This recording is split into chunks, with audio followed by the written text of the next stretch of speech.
Jimmy, how did the idea came up to create Homage to Humanity?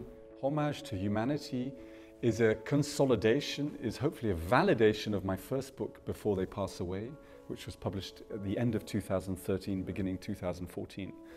That was a romantic publication, perhaps even a naive publication. There was an awful lot of positive reaction, but an element of criticism. Jimmy, who are you to say people are dying? The literal translation. It was a good comment. It pushed me to dig very deep and find an answer. What am I trying to show? And what am I trying to say? Look at these people, put them on a pedestal, respect them, glorify them because they have something to see and something to share. How do you communicate with all those people? I'm not a linguist. I've lived in Holland for 26 years and my Dutch is also still basic. It should be far better than it is. I try, on the first journeys I go on, I always try to go without a translator.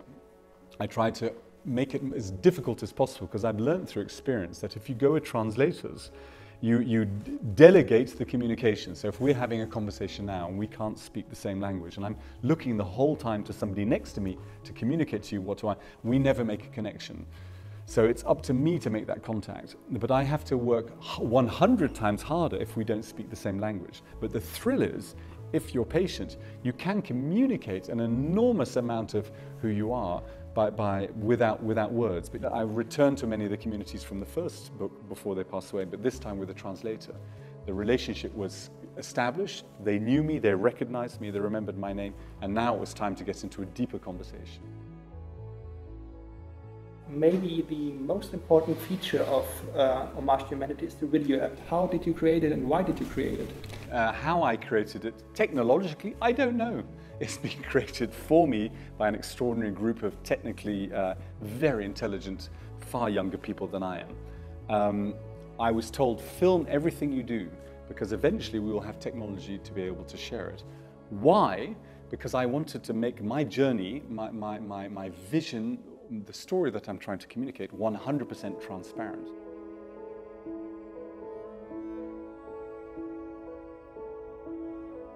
You talked about the Dolgon going to Siberia to the cold. We published one picture of those series. What is the story behind that picture, for instance?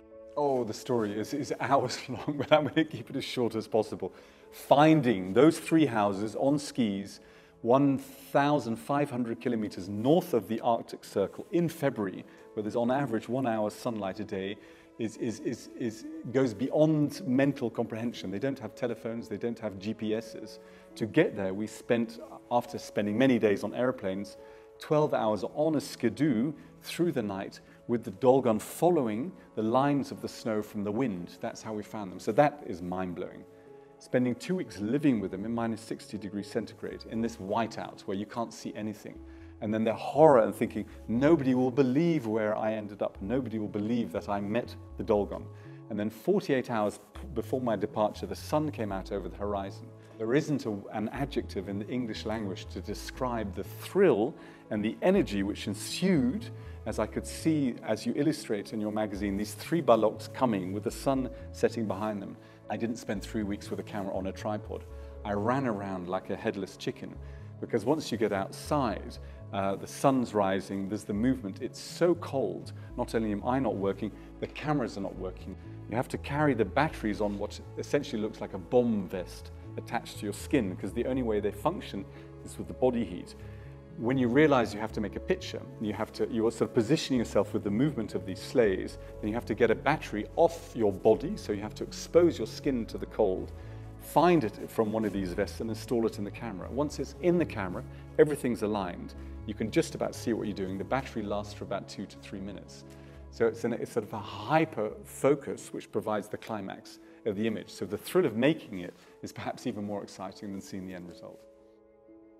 I feel I've been doing the project for more than 50 years. I mean, from the day I was born, growing up in these environments as a child and trying to reconnect with that feeling of understanding and empathy. Full time, I've been doing it now almost 10 years. I will be doing this for many more years than I will be able to live for. And that's the whole idea of this foundation, to enable other younger teams to emulate this journey and make it even bigger and broader.